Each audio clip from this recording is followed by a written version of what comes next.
પ્રણામ બેન. પ્રણામ. પ્રણામ બેન. પ્રણામ. ચલો મ્યુટ કરું છું બધાને. નમો અરિહંતાણમ નમો સિદ્ધાણમ નમો આયરિયાણમ નમો વસાયાણમ નમો લોહી સબ સાહુણમ મેસો પંચણ મુકારો સબ પાવ પણાશડો મંગલાણં ચ સવેસેમ ખડ્મં મોહી મંગલમ નમો અરિહંતાણમ નમો સિદ્ધાણમ નમો આયરિયાણમ નમો વસાયાણમ નમો લોહે સબ સાહુણમ મેસો પંચણ મુકારો સબ પાવ પણાશડો મંગલાણં ચ સવેસેમ ખડ્મં મોહી મંગલમ નમો અરિહંતાણમ નમો સિદ્ધાણમ નમો આયરિયાણમ નમો વસાયાણમ નમો લોહે સબ સાહુણમ એસો પંચણ મુકારો સબ પાવ પણાશડો મંગલાણં ચ સવેસેમ ખડ્મં મોહી મંગલમ. અધોલોક ઉધ્વલોક તીર્છાલોકમાં રહેલા દરેક ત્રસ જીવ સ્થાવર જીવને સુખ મળે, સાતા મળે, સમાધિ મરણ મળે, જલ્દી જલ્દી બધા જીવો મોક્ષે જાય એવી પ્રાર્થના. શાતામાં હશો બધા. અને આજનો આપણો વિષય છે જીવ વિચાર. અને એમાં આપણે લાસ્ટ ટાઈમ એક વખત ફરીથી રિવિઝન કરી લઈએ. પહેલી ગાથાથી. પહેલી ગાથામાં આપણે વીર પ્રભુને વંદન કર્યા. પછી બીજી ગાથામાં પરમ પૂજ્ય શાંતિ સુરેશ્વરજી મહારાજ સાહેબ જીવ વિચાર વિશે કહે છે કે જીવના બે પ્રકાર છે, મુક્ત અને સંસારી. તો મુક્તમાં સિદ્ધના જીવો આવશે, જે મુક્ત થઈ ગયા છે 8 કર્મથી, એના કોઈ ભેદ નથી. સંસારીના આપણે ભેદ જોઈશું. આખો જીવ વિચાર છે તે સંસારીના ભેદનું છે. તો શું કહે છે? બીજી ગાથામાં પહેલી જ લાઈનમાં કહે છે ત્રસ અને સ્થાવર. તો સ્થાવર એટલે સ્થિર રહે, એક જગ્યાથી પોતાની મરજીથી હલન ચલન ન કરી શકે. અને ત્રસ એટલે પોતાની મરજીથી હાલી ચાલી શકે. તો આ કોઈને પણ પૂછીએ કે આ કોના ભેદ છે, તો તમારે કહેવાનું સંસારી જીવોના. બરાબર? તો એમાં જે સ્થાવર છે, સ્થિર છે, એના એક્ઝામ્પલ બીજી ગાથામાં સેકન્ડ લાઈનમાં આપ્યા છે. પૃથ્વીકાય, અપકાય, તેવકાય, વાવકાય, વનસ્પતિકાય. અને પછી તમારી ત્રીજી ચોથી ગાથામાં પૃથ્વીકાયના એક્ઝામ્પલ આપ્યા કે કોણ કોણ આવી શકે. બધી જાતની માટી અને બધી જાતની ધાતુ. પછી પાંચમી ગાથામાં અપકાયના બધા એક્ઝામ્પલ આપ્યા, પાણીના રિલેટેડના, વરસાદનું પાણી, ઓસ વગેરે વગેરે, કુવાનું પાણી, તળાવનું પાણી, નદીનું પાણી. પછી આપણે જે 3 વલયો છે, પૃથ્વીની નીચેના અને દેવ વિમાનની નીચેના, તો એમાં એનું વલયનું એવી જ રીતે છઠ્ઠી ગાથામાં આપ્યું તમને તેવકાયના એક્ઝામ્પલ, આપણે ગયા ક્લાસમાં જોયા. પછી વાયુકાયના એક્ઝામ્પલ કે ઊંચે ચડતો વાયુ, નીચે ભમતો વાયુ, ચક્કર ખાતો વાયુ વગેરે વગેરે. આજે આપણે ભણીશું વનસ્પતિકાય. બરાબર? તો પૃથ્વીકાય, અપકાય, તેવકાય, વાવકાય થઈ ગયું છે. પાંચમું કાય વનસ્પતિકાય આજે ભણીશું. ગાથા નંબર 8. તો એમાં વનસ્પતિકાય માટે 8મી ગાથામાં શું કહેવા માંગે છે? પહેલો શબ્દ છે સાહારણ અને પત્તે આ બે ભેદ છે વનસ્પતિકાયના. તો સાધારણ વનસ્પતિકાય અને પ્રત્યેક વનસ્પતિકાય એટલે વનસ્પતિકાયના બે ભેદ. વણસ્સય એટલે વનસ્પતિ. તો એમાં શું કહેવા માંગે છે? જીવા દુહા સુએ ભણ્યા એટલે બે પ્રકારના છે એવું તમે જાણો. બરાબર? નીચેની લાઈનમાં કે છે જે સે મણંતાણમ તણુ એગા સહારણા તેવું. એટલે શું? સાધારણ વિશેની વાત કરે છે કે સાધારણ આપણે કોને કહીએ? તણુ એટલે શરીર. અને મણંતાણમ શબ્દ નથી, અનંતાન. તો જે સિમ છે શબ્દ, એનું મ એ પાછળના અ ને લાગ્યું છે એટલે અનંત તણુ. તણુ એટલે શરીર. એટલે શું કહેવા માંગે છે? શરીર એક જ હોય પણ એમાં અનંત જીવો હોય, અનંત આત્મા હોય, એને સાધારણ કહેવાય. તો તમને સાધારણ એટલે ઈઝી લેંગ્વેજમાં કહીએ તો આપણે જનરલ કોચ, આપણે ટ્રેનમાં જતા હોઈએ તો આપણને પર પર્સન પર સીટ. બરાબર? પણ તમે જનરલ ડબ્બામાં જાઓ તો ત્યાં એવું નથી હોતું પર પર્સન પર સીટ. એક ડબ્બામાં જેને જેટલા પણ બેસવા હોય એટલા લોકો બેસી શકે છે. તો એટલે એનો અર્થ શું થયો કે એક જ ડબ્બો હોય અને એમાં રિઝર્વેશન ના હોય. તો અહીંયા સાધારણ વનસ્પતિ માટે શું લખ્યું કે બોડી તો આ એક જ છે અને એની અંદર હમણાં મારો જ આત્મા છે, પણ સાધારણમાં જો હું જન્મ લઉં તો બોડી એક જ હોય પણ એની અંદર આત્માઓ ઘણા બધા હોય. કેટલા હોય? તો કે છે અનંતા. તો જ્યારે તમે ચોથો કર્મગ્રંથ, પાંચમો કર્મગ્રંથ કરશો ત્યારે તમને ખબર પડશે કે અનંતા એટલે શું, અસંખ્યા એટલે શું. આપણે તો કહીએ અસંખ્યા એટલે બહુ બધા છે, પણ બહુ બધામાં કેટલા છે અસંખ્યાતમાં? અને અનંતા અમે જ્યારે કહીએ છીએ ત્યારે કેટલા આવે? તો એમાં રાયનું એક્ઝામ્પલ આવે છે અને બધા દ્વીપ સમુદ્ર આપણે કહીએ કે આટલા દ્વીપ સમુદ્ર, અસંખ્યાત દ્વીપ સમુદ્રો છે. તો અસંખ્યાત એટલે આપણે ઇમેજિન પણ ન કરી શકીએ એટલાને અસંખ્યાત કહેવાય છે. તો આ સાધારણમાં તો શું કીધું? અનંતા જીવો હોય છે.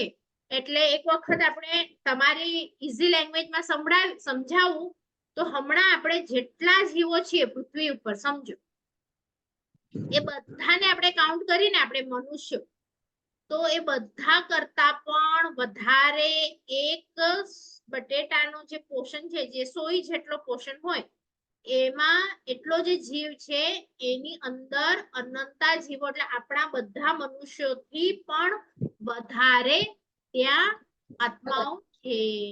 તમે વિચારો કેટલું સફોકેશન થતું હશે એમને સાધારણમાં. તો આપણે રીડ કરીએ, વાંચવાની 8મી ગાથા વાંચીએ, એની નીચે જે ગાથાર્થ લખેલું છે આપણે વાંચીએ. શું કહેવા માંગે છે કે વનસ્પતિ કાયના જીવો સાધારણ અને પ્રત્યેક એમ બે પ્રકારના છે. એક શરીરમાં અનંત જીવો હોય તે સાધારણ વનસ્પતિ છે. હવે નીચે લખ્યું સાધારણ વનસ્પતિ કાય જ અનંત કાય અને કંદમૂળ આદિના નામથી ઓળખાય છે. અનંત કાય કેમ કીધું? ખબર પડી? કાયા એટલે એક જ કાયા, એમાં અનંતા આત્મા એટલે એનું નામ છે અનંત કાય. જ્યારે આપણે મોટું અતિશાર બોલીએ 7માનું ત્યારે આપણે બોલીએ છીએ ને 22 અભક્ષ્ય, 32 અનંતકાય. અનંતકાયના નામ આપ્યા છે ત્યાં 32 કે આ વસ્તુઓ અનંતકાયમાં આવે. અને સેમ એ જ એક્ઝામ્પલ સામે પણ આવશે 9મી, 10મી, 11મી ગાથામાં કે શું હોય છે અનંતકાય. બરાબર? તો અહીંયા બે નામ છે, કંદમૂળ અને અનંતકાય. એ સાધારણ વનસ્પતિના નામ છે. જીવન જીવવા માટે એક સેકન્ડ, હા, કોઈકનું માઇક ઓન થઈ ગયું છે.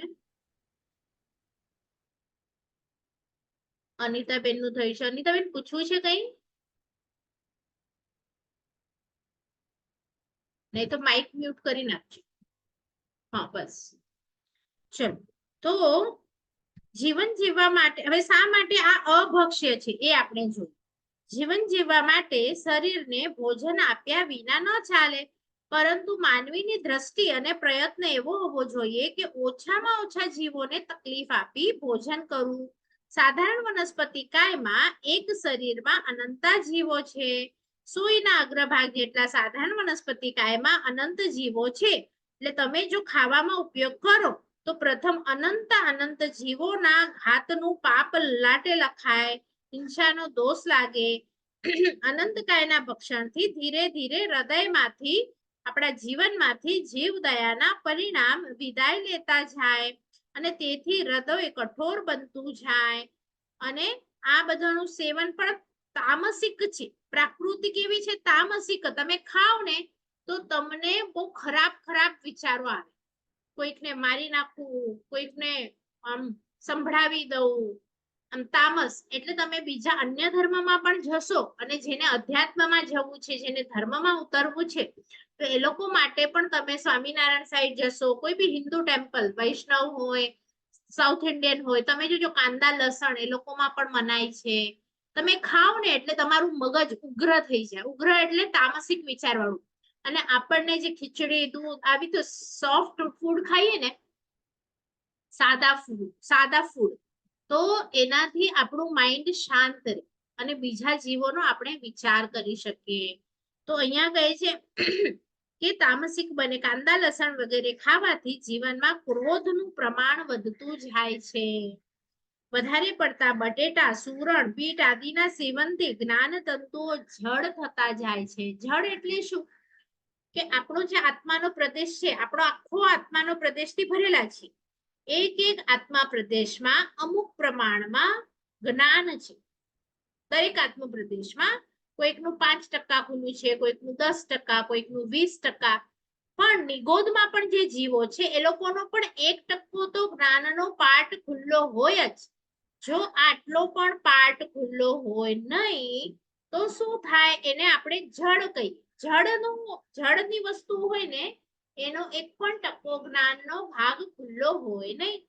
તો આપણે કહીએ ને કે સાવ જડ જેવો છે, કોઈ સમજે નહીં જલ્દીથી, તો આપણે શું કહીએ? એનું જ્ઞાન બુઠ્ઠું થઈ ગયું છે. તો જ્ઞાન ઉપર આવરણ આવી ગયું છે. તો કેમ આવરણ આવી ગયું જ્ઞાન ઉપર? કેમ એ જડ થઈ ગયા? તો એનું કારણ બતાવે છે કે તમે આટલું શાક ખાધું બટેટાનું, એમાં એકમાં જ આટલામાં જ અનંત આનંદ છે, તો આટલામાં તો કેટલા ગયા? તો તમે એક ટાઈમમાં જો આટલા બધા જીવોને, વર્લ્ડમાં આવી જાય બધા જીવોને તમે મારી શકો તમારા જીભના ટેસ્ટ માટે, તો પછી તમારી અંદર તો જ્ઞાન નથી જ. તમે જ્ઞાન ભણેલા છો, જાણો છો. પેટ ભરવા માટે તમે ગ્રીન વેજીટેબલ્સ ના નામ કાઉન્ટ કરો, કેટલા થાય છે? જો દૂધી લો, ભીંડા લો, લાઈન કરશો ને તો 8 દિવસ નહીં, મહિનો દિવસ તમે રોજ નવા નવા શાક એનાથી ખાઈ શકો. તો પછી શા માટે તમને આ ખાવું છે? જેમાં કોઈ નોન વેજીટેરિયન હોય ને તો એ લોકોને બહુ નવાઈ લાગે कि आप लोग नॉनवेज नहीं खाते हो ना, तो आप पूरा महीना क्या खाते हो, कैसे चलता है? પણ તમને ખબર છે, એમને કહીએ કે અમારે ગુજરાતી બહેનો હોય ને કે એ લોકો કાંદા બટેટા પણ ન ખાતા હોય ને તો પણ એ લોકો ધારે ને તો 1 મહિનો રોજે અલગ અલગ આઈટમ બનાવે ને તો આરામથી મહિનો પણ રિપીટ ન થાય એટલી આઈટમો એ લોકો બનાવી શકે. બરાબર? આ તો કોની માટે આપણે ટેસ્ટની વાત કરીએ છીએ. ધીરે ધીરે તો આપણને છે ને આ ટેસ્ટને પણ છોડવાનું છે. પણ જેને આપણે કાંદા ખાતા હોય એનાથી જૈનમાં લઈ આવવું હોય તો એને આપણે સ્પેશિયલી પહેલા જૈન વર્ઝનમાં આ બધી વસ્તુઓ બનાવવી પડે. પણ જે લોકો ઓલરેડી જૈન છે તો એ લોકો માટે શું શીખ આપશે જીવ વિચાર? તો પછી કહેશે કે હવે તમે ધીરે ધીરે આ કેળાને પણ છોડો, કાચા કેળાને ધીરે ધીરે. જો જેટલી તમને બટેટા વડામાં આસક્તિ છે એટલી જ જો કેળા વડામાં પણ હોય તો પછી તમે આગળ કેવી રીતે વધશો? જે લોકો બટેટા પર છે એ લોકોએ કેળા પર આવવાનું છે, અને જે લોકો કેળા ઉપર છે એ લોકોને વાવ મજા આવી ગઈ કેળા વડામાં, કે વાવ પાવભાજી પણ મારી ઓલી જ બટેટા જેવી જ થઈ છે, એવું બધું જો આપણે કદાચ બોલતા હોઈએ તો એનાથી હવે આપણે આગળ જવાનું છે. અમારા ઘરમાં જ એવા લોકો પણ છે કે જે લોકો આજીવન કાચા કેળાની પણ બાધા લઈને બેઠા છે કે કેળાની આઈટમો અમને એની જ યાદ આવે છે. તો આખર તો ટેસ્ટી બને એની માટે જ તમે બનાવો છો, તો હવે ટેસ્ટથી જો છૂટવું હોય તો કેળાથી છૂટવાનું, એવા પણ વિચારો ધરાવે છે. પણ એ પછીની વાત છે. હમણાં આપણે ડિફરન્સ શું જોઈ રહ્યા છે કે જ્યારે તમને એક જીવને મારીને ચાલતું હોય તો શા માટે આપણે અનંત જીવોને મારવાનું? બરાબર? તો હમણાં આજ માટે એટલું જ છે આપણે. તો અહીંયા આગળ કહે છે કે આ બધા કારણોથી મહર્ષિઓએ સાધારણ વનસ્પતિકાને અભક્ષ્ય જણાવી અને ત્યાજ્ય કહી દીધું છે, છોડવા યોગ્ય કહ્યું છે. પણ જો હમણાં પણ આપણે સૂંઠ લઈએ છીએ, હળદર લઈએ છીએ, સૂકો પાવડર છે આમ જુઓ તો, પણ એ વીરપ્રભુએ ત્યારે પણ છૂટ આપી હતી કારણ કે હમણાં જે આપણું સંઘયણ છે પાંચમા આરાનું, એના બ્લડ માટે સૂંઠ, એના તાસીર માટે સૂંઠ અને હળદર એ જરૂરી છે. તો ઘણા વખતે તમને છોકરાઓ પૂછે કે તમે એ ખાઓ છો તો વેફર કેમ ન ખવાય? તો તમને જવાબ આપવાના હોય તો તમે વેફર કેટલી ખાઓ અને સૂંઠ અને હળદર આખા દિવસમાં કેટલી ઉપયોગ કરો? તો એ દવાની જેમ ઉપયોગ કરવાનું કીધું છે કે ગાંગડો વાટકો ભરી ભરીને સૂંઠ ખાવાની છે એવું નથી.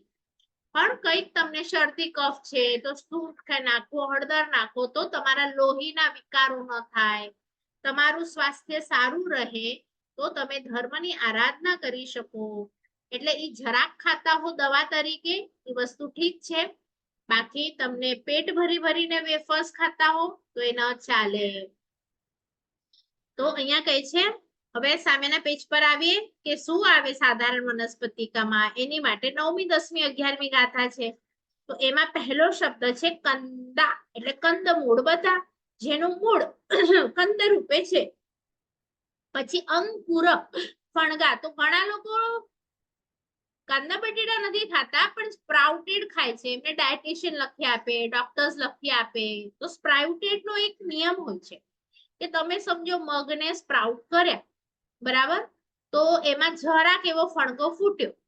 તો હવે એ જે કાંદા અને બટેટામાં અનંતા જીવો હતા, આમ મગમાં એક જ જીવ હતો, પણ એ સ્પ્રાઉટ થયો ત્યારે એની એક મગના દાણાની વાત કરું છું, એમાં પણ એક સુઈ જેટલા પોષણની વાત કરું છું, એમાં અનંતા જીવો આવી ગયા રહેવા માટે, એટલે ઈ સોફ્ટ બન્યું.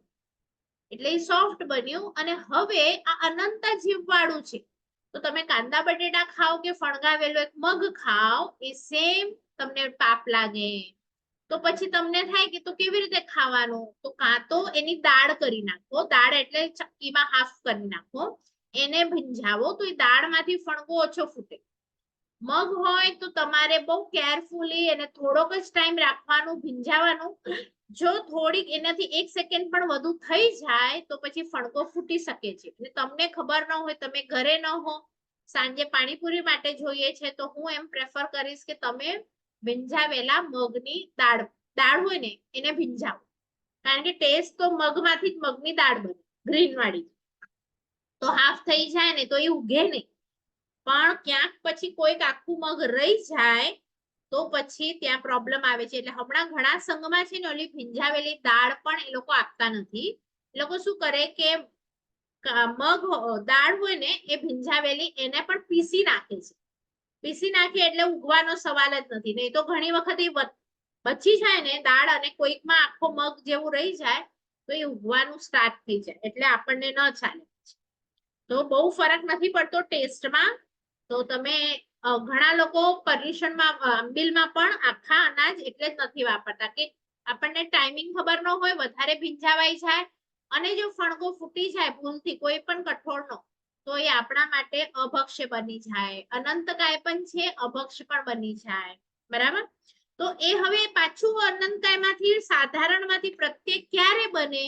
તો એ ફણગો જરાક મોટો થશે. તમે છે ને સ્કૂલમાં નાના હો ને તમને કોઈક વખત બી રોપવાનું કીધું હોય માટીમાં, અને તમે બી રોપો અને તમે જોશો ને તો થોડોક એવો નાનો આટલો છોડ ઉગશે એ મગમાંથી.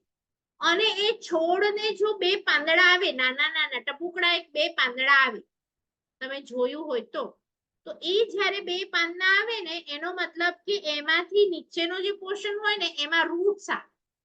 તો એ જ્યારે રૂટ્સ આવે અને ઉપર 2 નાના પાન આવે ને, તો હવે એ જે મગ હતું એ મગમાંથી અનંતા જીવો હતા એ ચેવી ગયા અને ફરીથી જે મૂળ જે મગનો જીવ હતો એ મૂળ મગનો જીવ રહી ગયો. તો પહેલા એક જ હતો જીવ, તમે ભીંજાવ્યું, તમે વધારે ભીંજાવ્યું તો અનંત થઈ ગયું, અને એ સ્પ્રાઉટ ધીરે ધીરે જો જરાક મોટું થાય અને એ મગનો દાણો, મગ હોય ને આખો, એ આમ ખુલી જાય, તમને દેખાશે મગ ખુલી જાય તો જ નીચેથી રૂટ નીકળી શકે અને ઉપર નાના 2 પાંદડા આવે. તો ઈ વખતે પાછો હવે જે મગમાંથી કોઈ જ્ઞાની 2 વાતો કરતા હોય કે મગમાં હમણાં કેટલા જીવ છે, તો કે એક જ જીવ છે, મગમાંથી બીજા જીવો હતા એ ચેવી ગયા. તો આવી રીતે ફરીથી એ પ્રત્યેક થઈ શકે છે. તો બને ત્યાં સુધી કોઈ અંકુર ખાવું નહીં, બરાબર. એટલે પ્રોટીન જે છે, ડોક્ટરની વાત સાચી છે, પણ પ્રોટીન જો અનંત જીવોને મારીને આવતું હોય તો એના કરતા એક વાળા જીવો જે છે ને એમાં પણ ઘણી વખત પ્રોટીન મળે છે. તો તમે આટલી બધી બદામ ખાઓ, બરાબર, ભીજેલા સિંગદાણા ખાઓ, તો એમાંથી પણ તમને મળી શકે છે. તમે ડાયટિશિયનને પૂછશો તો ઘણી વસ્તુઓમાં પ્રોટીન હોય છે. તો એક જ મગ ખાઓ અને અનંતા જીવ મારો, એના કરતા આટલું બધું ખાઓ અને 10 થી 15 કે 20 એટલા જીવ મરે, તો તમને ક્યાં વધારે બેનિફિટ દેખાય છે? પછી છે કિસલય, એટલે કે કૂંપણો. કૂંપણો એટલે શું? એકદમ કુમળા એટલે શું? તમે કડી પત્તો જોયો હશે, એ તમે લઈ આવો ફુદીનો, તો એમાં નાના પોર્શન આવ્યા હોય, આટલા જ પાન હોય બેઝિક. તો એને કૂપળ કહેવાય. તો એને આપણે ઘરે લઈ આવીએ તો એને સાઈડમાં કાઢી નાખવાનું. નાનું બચ્ચું ન્યૂબોર્ન બેબી છે તો એમાં ન્યૂબોર્ન બેબીમાં અનંતકાય જીવો હોય. ઈમાં જે નીચે મોટા થઈ ગયા છે કડી પત્તા કે ફુદીનો કે કોથમીર એ આપણને ચાલે કારણ કે ઈ પ્રત્યેક છે. પણ જે કૂપળ સોફ્ટ વાળું પોષણ છે ઉપરનું પોષણ તો એને નહીં વાપરવાનું. એના એક એક પાનમાં એક એક પ્લેસ ઉપર અનંતા જીવ છે એટલી સોફ્ટ છે બરાબર, તો એ નહીં વાપરવાનું. પછી છે પણઘા એટલે કે 5 વર્ણની શેવાળ. તમે પાણી ઉપર જોઈ હશે ગ્રીન શેવાળ, તમે તમારા રોડ ઉપર જતા હશો ક્યાંક પાણી પડ્યું હોય અથવા કોઈ દિવાલમાં લીકેજીસ હશે તો ગ્રીન કલર.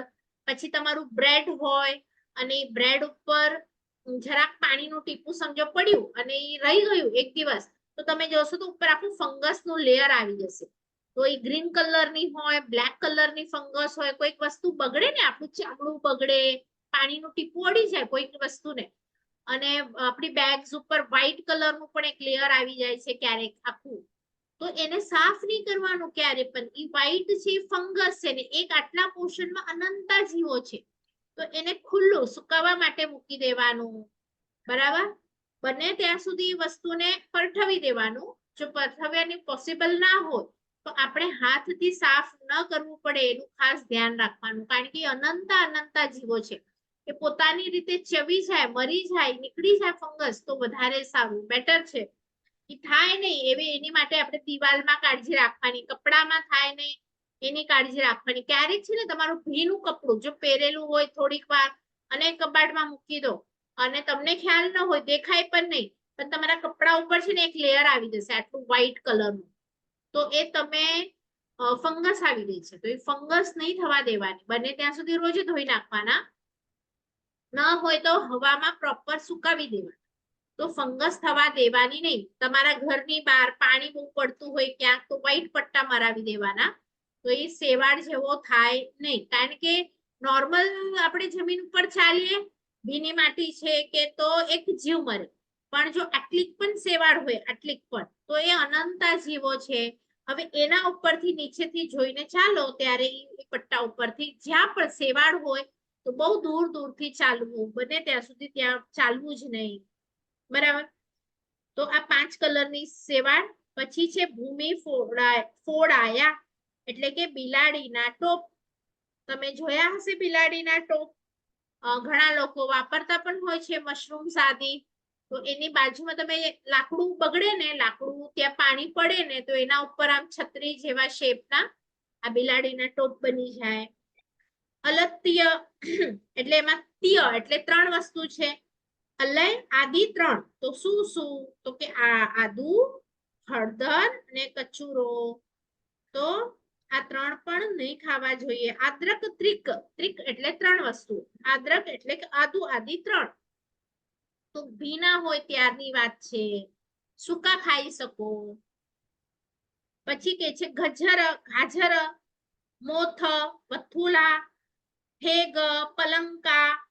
જો ઘણા લોકો કંદમૂળ નથી ખાતા પણ ઘણી વખત એમને ખબર નહોતી હોતી, એ લોકો ક્યાંક લગ્નમાં ગયા હોય કે ક્યાંક રિસોર્ટમાં કે ત્યાં પાલક પનીર હોય છે, જૈન પાલક પનીર, પણ જૈન માં પાલક ખવાય જ નહીં.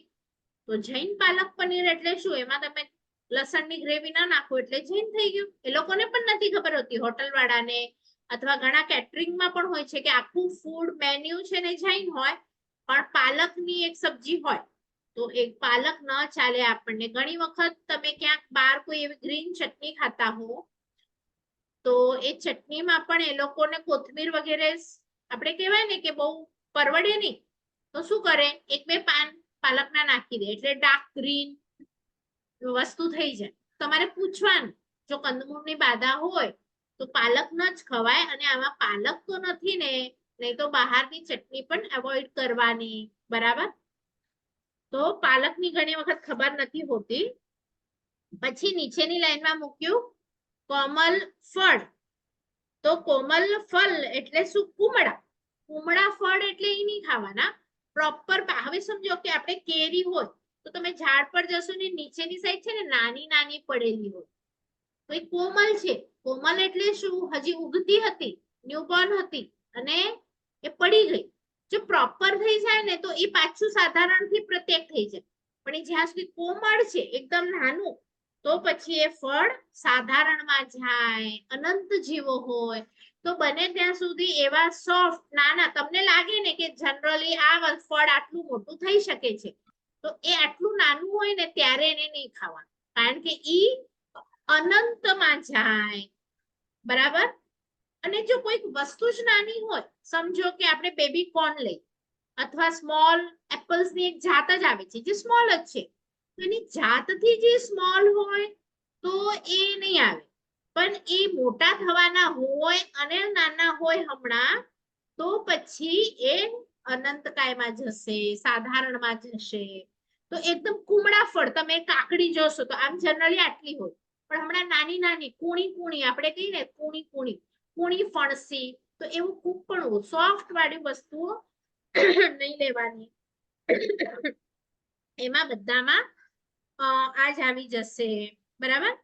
તો હવે એના પછી અમુક લક્ષણો પણ કહેશે કે કેવું હોય. તો આ આખું આપણે પેરેગ્રાફ વાંચીએ. 9, 10 અને 11 નું સાથે વાંચું છું. કંદમૂળ, ફણગા, કૂપળો, 5 વર્ણની શેવાળ, બિલાડીના ટોપ, આદ્રકત્રિક, ગાજર, મોથ, વત્થુલો, થેગ, પલંકા, સર્વ જાતિના કોમલ ફળ, જેમાં બીજ ન થયા હોય, જેની કણસણો, નસો વગેરે છાની હોય, તે શણ વગેરેના પાંદડા, થોરની જાત. થોર એટલે જોયું છે રાજસ્થાનમાં થાય. પછી ઘણા લોકો પોતાના ઘરે કુંવાર રાખે, કુંવાર. પછી એલોવેરા જેને કહે છે, તો એ બધું આમાં આવી જશે. કુંવાર, તો કુંવારના પાનનો તમને વાળ માટે કોઈ સજેશન કરે તો તમે ન કરી શકો. આટલું જે પલ્પ હોય એમાં અનંતા જીવો હોય છે. તો હવે તમારા વાળ રેશમી થયા તોય શું અને ન થયા તોય શું, એવી ઘણી એવી પ્રત્યેક વસ્તુઓ છે કે જેનાથી પણ તમે સોફ્ટ કરી શકો છો. તો ક્રીમમાં પણ એલોવેરા લખેલું હોય તો એ નહીં યુઝ કરવાનું. ગુગલી વૃક્ષ, ઘડો, પ્રમુખ. ઘડો પણ તમે જોશો ને હમણાં આપણા કોરોના કાળમાં ઘણું વપરાયું ઘડો. તો ઘડોને પણ આપણે એમ જ કાપી અને નાખી દઈએ ને, તો અમારા દાદીમાં પણ ઘડાનો પ્રયોગ કરતા હતા. નીમના વૃક્ષ ઉપર એની વેલ નાખતા હતા. પણ એ શું છે કે બધાનું સ્વાસ્થ્ય સારું રહે, તો એની માટે નાખે વેલ. નીમ પરની વેલ હોય ને થોડી સારી હોય, પછી એને કાપીને સૂકવી દે. તો એ સૂકવીને દે ને, તો એ સુકવણીનો પાવડર, હમણાં તમારી ત્યાં ગિલોય પાવડર ઘણું મળતું હતું કોરોના, તો એ દવા તરીકે. અને આપણે પ્રાર્થના એ જ કરવાની કે આને હું વાપરું છું તો મારી આરાધના સારી રીતે થઈ શકે, નહીં કે મારા જીભના ટેસ્ટ માટે. આમે એટલું કઈ હોય નહીં, ટેસ્ટી તો હોય નહીં, પણ દવા તરીકે વાપરું છું. ઘણી વખત આપણે મહાત્માને પણ હમણાં આજકાલ ભોરાવે છે, તો એ ગિલ્લું નહીં, ગિલ્લાને પણ ઘણા લોકો વૈદ લોકો ઉકાળે છે. દાંતણ જેવી એની વેલ હોય ને કાપી કાપી નાના ટુકડા કરે ને પાણીમાં તમે ઉકાળીને તમે પીઓ, તો તમે સમજો તાવ બાવ હોય, બીમારી હોય, કમજોરી હોય, તો તમે 2 દિવસમાં ઊભા થઈ જાવ. એટલે એની અંદર તાકાત હોય છે, પણ ગરમ પણ લાગે છે. તો અહીંયા એને પણ લખ્યું ગલોય. પછી જે પણ વસ્તુને આપણે છેદીને વાવવાથી ઉગે તે સર્વ અનંતકાય છે. એટલે જો પ્રત્યેક હોય ને એમાં કેવું હોય, એનું બીજ નાખવું પડે. તો તમે કાંદા, બટેટા, લસણ કોઈનું બીજ નહીં જુઓ કે ચલો બીજને નાખ્યું અને ઝાડ થયું. જેમ આપણે સંતરાનું બીજ નાખ્યું, મોસંબીનું નાખ્યું, મેંગોનું નાખ્યું, તો એમ આમાં બીજ નહીં. તમે એનો કોઈ પણ પોષણ કાપીને માટીમાં નાખો ને તો એ ઝાડ ઉગી જાય. તો આ એક લક્ષણ છે સાધારણ વનસ્પતિ કાય. આ અનંતકાયના ભેદોને વિશેષથી જાણવા હવેની ગાથામાં એના લક્ષણ સૂત્ર કયા છે. તો આપણી મીટિંગ કદાચ 3-4 મિનિટમાં પૂરી થશે.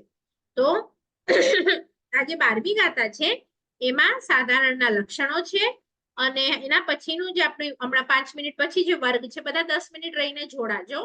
અને એમાં જે 13મી ગાથા છે એમાં પ્રત્યેક વનસ્પતિ કેવી હોય, એમાં શું શું વસ્તુઓ આવે, તો એના વિશે આપણે જાણકારી લઈશું.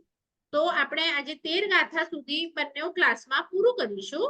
તો વનસ્પતિ કાય પણ આપણું પૂરું થશે. તો પૃથ્વી, અપતેવ, વાવ, વનસ્પતિ. વનસ્પતિમાં પહેલા આપણે સાધારણ જોઈ, હવે એના પછીની મીટિંગમાં આપણે એના સાધારણના લક્ષણો જોઈશું. એ કેવી રીતે ખબર પડે કે આ વનસ્પતિ સાધારણ છે અને એના પછીનો આપણે પ્રત્યેક વનસ્પતિ જોઈશું. તો પ્રત્યેક કરીશું એટલે આ બધા જે સાધારણ આપણે સ્થાવર જીવો છે, પૃથ્વીકાય, અપકાય, તેવકાય, એ બધા આજના વર્ગમાં આપણા પૂરા થશે.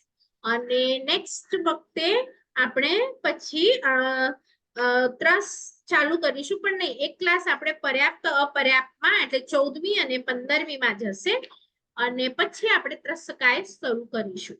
બરાબર? તો આ રીતનું આગળનું પણ તમને થોડું જણાવી દઉં છું. અને નેક્સ્ટ થર્સડે ના હું નથી, તો જો તમને બધાને ફાવતું હોય અને વેનસડે ના રાખવું હોય તો હું છું. તો જો બધાને ફાવતું હોય તો રેકોર્ડિંગ તો હશે જ, તો તમે મને યસ નો ગ્રુપ ઉપર નાખી દેજો. જો બધાને ફાવતું હશે તો નેક્સ્ટ વીક વેનસડે ના વર્ગ રાખીશું. અધરવાઇઝ હું થર્સડે ના નથી, તો 2 થર્સડે પછી માંગલિક રહેશે. તમે નક્કી કરી લેજો ભેગા થઈને. અને આજની જે ગાથા છે 8મી આપણે જોઈ, 9મી, 10મી અને 11મી. તો એ બધામાં સાધારણ વનસ્પતિ કાયના આપણે એક્ઝામ્પલ્સ જોયા.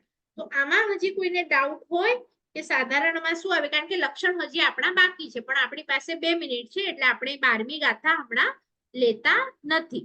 તો તે છતાં પણ તમે વાંચીને રાખજો અને આમાં કોઈને ડાઉટ હોય તો હમણાં રેઝ કરો. રેખાશા, માઇક ઓન છે કે પૂછવું છે?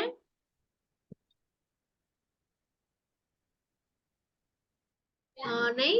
ઓકે, તો બધાને ખ્યાલ આવ્યો આટલી ગાથા સુધી? આમાં કોઈને હજી તમને વધારે પૂછવું હોય સાધારણમાં તો 10 મિનિટનો જે બ્રેક છે એ તમે કન્ટિન્યુ કરી શકો છો. કદાચ 15 અને 5 ના પૂરું થશે મીટિંગ, તો ફરીથી તમારી હિસાબે 10 મિનિટ જોઈ અને ફરીથી જોઈન થજો. હા, બોલો પારુલબેન. હા બેન, મોથ, વથુલો અને થેગ એટલે શું? હા, આ બધી છે ને એકચ્યુઅલી ભાજીઓ છે. અમુક ભાજીઓ છે ને હું તમને બતાવવાના કોશિશ કરીશ. અમારી પાસે ફોટોસ છે. તો અમુક ભાજી, હવે દાખલા તરીકે મૂળા, તો મૂળાના જે પાન છે તો એ પણ આપણાથી ખવાય નહીં. મૂળું તો ન જ ખવાય, પણ ઘણી એવા કંદમૂળ છે કે જેના પાન આપણે ખાઈ શકીએ. પણ મૂળાનું એવું છે કે મૂળાના પાન ન ખવાય. તો આ ભાજીઓ જેવી રીતે કે આપણે મેથીની ભાજી ખાઈએ છીએ 4 મહિને, પણ આ જે ભાજીઓ છે એ ન ખવાય. એ હમણાં મળે પણ ઓછી છે માર્કેટમાં, પણ તે છતાં હું તમને ફોટોસ બતાડીશ. જો કદાચ કોઈ મળતી હોય ને કોઈ ક્યારેક ખાતા હોય તો આપણે બતાડીશું. આમાં ફોટોસ નથી મૂક્યા એટલે હું બતાડી દઈશ. બેન, આપણે હા બોલો બેન, જે બધી વનસ્પતિ કે જે શરૂઆતમાં હોય એ બધી અનંતકાયમાં જ આવે, કુમળી હોય એ બધી. હા, એટલે હાથ નહીં લગાડવાનું બને ત્યાં સુધી. આપણે ન્યૂબોર્ન બેબી હોય ને કેવું સંભાળીએ, બધાને હાથ ન લગાડવા દઈએ, તો એવી રીતે એ બી બધું અનંતમાં જ હોય. પછી ધીરે ધીરે ગ્રો થઈ અને હવે સમજો એ વધવાનું જ નથી, એનું એન્ડ આવી ગયું, ત્યારે પ્રત્યેક બને. અને રીંગણા એ શેમાં આવે? આમ તો તામસી કહેવાય ને, પણ બહુબીજ પણ આવે, તામસિક પણ આવે, અનંતકાયમાં ન, અભક્ષ્યમાં આવે.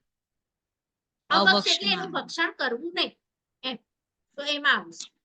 અમુક વસ્તુ છે ને એ ખવાય જ નહીં, પણ એ અનંતકાય નથી, પણ એ ખવાય જ નહીં. અને અમુક વસ્તુ અનંતકાય છે માટે અભક્ષ્ય છે. બરાબર? એટલે બધી અભક્ષ્ય અનંતકાય નથી. આ સ્ટેટમેન્ટ સમજજો. બધી અભક્ષ્ય અનંતકાય નથી, પણ બધું અનંતકાય અભક્ષ્ય છે. અભક્ષ્ય એટલે વાપરવું નહીં, ભક્ષણ નહીં કરવું. તો ભક્ષણ નથી કરવાનું. કેમ નથી કરવાનું? કારણ કે અનંતકાય છે. પણ બધું જ અનંતકાય જ અભક્ષ્યમાં આવે એવું નથી. ઘણી બધી એવી વસ્તુઓ છે જે અનંતકાય નથી, તે છતાં અભક્ષ્ય છે, તો એ આગળ આવશે. એ તમને અતિચારમાં બધા મળશે 22 અભક્ષ્યમાં. તો હવે બરફ આવશે તો એ અનંતકાય નથી, પણ અભક્ષ્ય છે એમ. એ તમે 22 અભક્ષ્યના અતિચારના અર્થમાં જોશો ને તો અભક્ષ્ય મળી જશે ને. અનંતકાય 32 અલગથી મૂકેલા છે, આવા જ નામો છે. તો એમાં અનંતતા જીવો છે એમ. તો એવી રીતે જો લેવી હોય બાધા તો મૂળાના પાનની વગેરે આજીવન લઈ લે. હા બોલો. ફુદીનો જે હોય છે ને, ફુદીનો, હા